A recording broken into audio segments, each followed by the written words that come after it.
Assalamualaikum warahmatullahi wabarakatuh.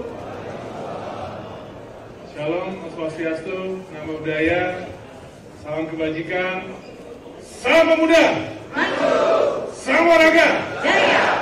Yang pertama yang saya hormati Bapak Menteri Pemuda dan Olahraga 2025-2029, Bapak Erick Thohir, dan juga para pendahului kami.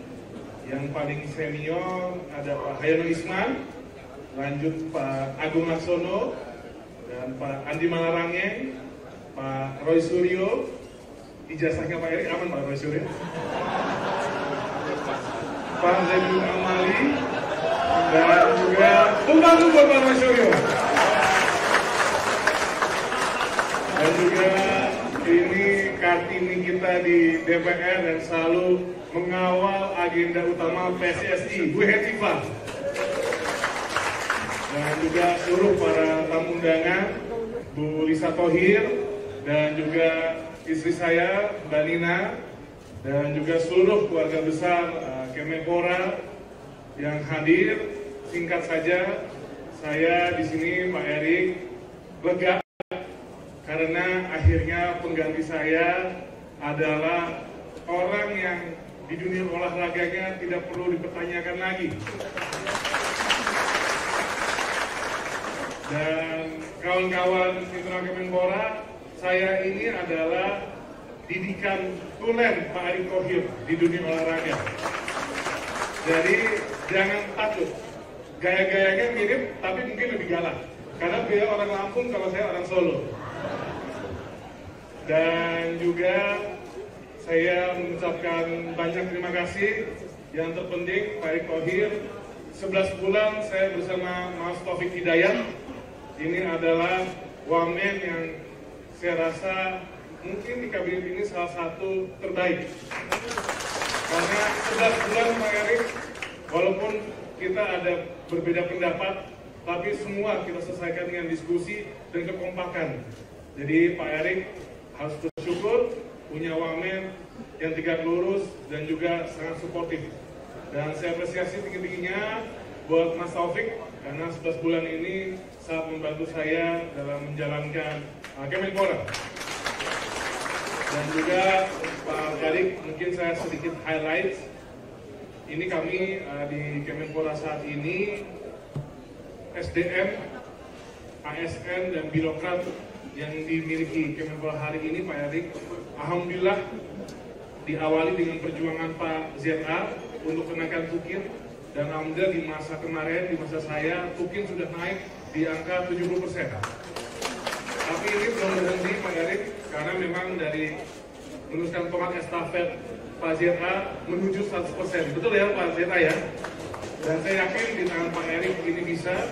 Dan juga Pak Erick, internal kami, internal SDM di Kemenpora selalu kami kuatkan dari sisi pendidikan dan juga pelatihan. Karena memang kalau internal Kemenpora tidak kuat, bagaimana kita bisa membuat Lenstra dan juga membuat strategi ke depan baik untuk pemuda dan juga olahraga ini lebih baik.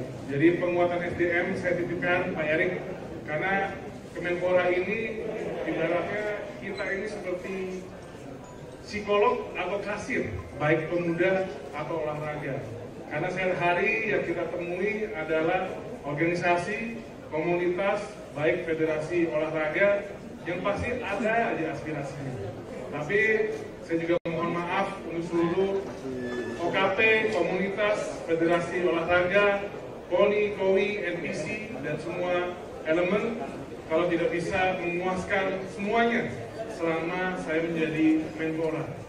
Karena pasti ada keterbatasan, yang nomor satu pasti anggaran, tapi ini bagaimana kita harus kreatif selalu Pak Erick, dan insya Allah ekosistem yang ada pada Kemenpora pada hari ini, baik dari cabur dan juga kepemudaan, ini sudah tertata lebih rapi. Ya memang ada kontroversial, tapi saya rasa Pak Erick juga sangat memahami ketika kita ingin meluruskan sesuatu, ingin merubah sesuatu, pasti pro dan kontra pasti ada. Dan saya yakin di tangan Pak Erick yang sangat dingin dan juga jam terbang sangat tinggi, saya yakin olahraga Indonesia akan jauh semakin melayang di dunia. Insya Allah juga Pak Erik, titipan saya maupun Pak Erik Ketua PSSI, semoga olahraga lainnya diperhatikan lebih tinggi lagi. Kalau PSSI, Gatot Nurmantio, ini 3 garis tangan lolos Piala Dunia. Itu bukti kesuksesan Pak Erik. Di hadapan kita Pak Erik, alhamdulillah MotoGP sudah dipindah ke Kemenpora. Karena kami sudah ada, Kemenpora sudah ada Deputi Industri dan Olahraga. Dan juga yang terdekat juga ada kejuaraan gimnastik. Mana ketua gimnastik? Nah ini kejuaraan dunia Pak Erik di Oktober ya Bu. Tadi saya sudah memohon jangan lupa penugasan BUMN-nya. Karena kami sudah dilakukan. Jadi ini yang terdekat dan juga SEA Games di tahun ini Pak Erik. Semoga keberuntungan Pak Erik sebagai Menpora membawa peringkat SEA Games kita dan perolehan medali SEA Games kita meningkat. Jadi Bapak Ibu, saya undur diri dari lingkungan Kemenpora dan sekali lagi saya ucapkan mohon maaf sebesar-besarnya jika ada tutur kata dan juga perilaku yang kurang berkenan di hati Bapak Ibu. Kita sudah menjadi saudara, walaupun tidak menjabat, kapanpun saya akan selalu ingat keluarga besar Kemenpora dan seluruh pemuda dan olahraga. Sekali lagi terima kasih. Wassalamualaikum warahmatullahi wabarakatuh.